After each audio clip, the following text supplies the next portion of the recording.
मे 7 तारिख परठारू ममता बनर्जी कही पारिबे नाही जे ए विधानसभा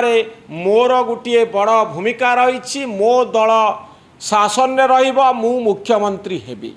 जदि कहती जदि पराजय को स्वीकार न करती इस्तीफा न दियंती ताहले आर्टिकल 164 अनुसार राज्यपाल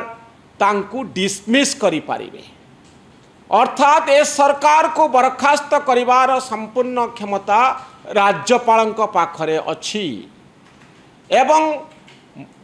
मुख्यमंत्री भावरे से क्लेम करि पारिबे नाही जे मु एथर मध्य मुख्यमंत्री रहिबे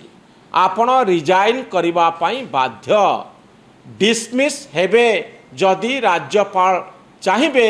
जे कथाटी से दिगरे जाऊनाही सहजरे ममता इस्तीफा दौनांती ताहले से सरकार को सैक कर दे पारिबे जा भारत वर्षर विभिन्न क्षेत्र में विभिन्न समय घटी।